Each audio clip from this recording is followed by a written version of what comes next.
world young people live in is, of course, completely determined by science. They wouldn't have their iPhones if it was not for very elaborate science.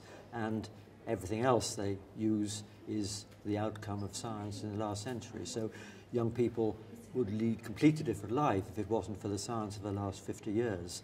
And actually, I think the sophistication of the science that goes into things like the iPhone is actually an impediment to understanding it for young people, because when I was a kid, one could take apart a simple radio or a motorbike engine, put it together again, see how it worked.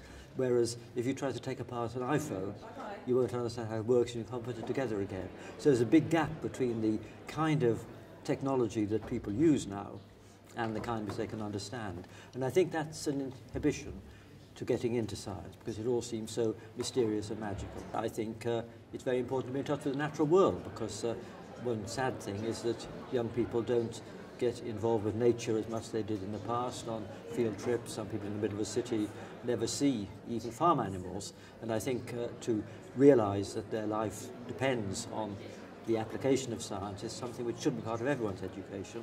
And indeed it's an intellectual deprivation not to really understand Darwinian evolution and that we are part of a huge universe whose origins we're coming to understand. So I think it's something which people like to learn about.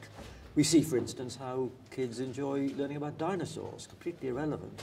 And so we can build on that enthusiasm to get them to take an interest in a wider range of science. And I think it is interesting that one doesn't have to make science relevant in order to make young people keen on it, because nothing could be more irrelevant than dinosaurs. And I think it's important that young people do want to know, where did we come from, where are we going, what is the world like, what's the sky like, etc.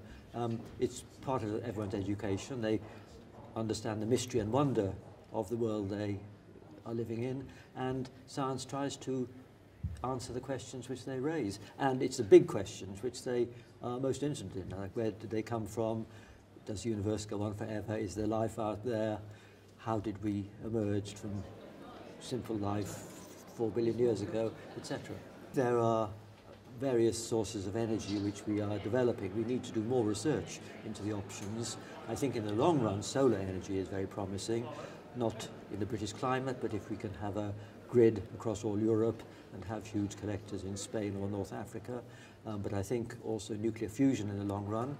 But in the short run, I think we want to get rid of our coal power stations as soon as possible, replace them by gas in the short run, and have some nuclear power stations. But of course, for the whole world, it's a more serious problem, and that's why the world population beyond 2050 we hope won't rise much above 8 billion.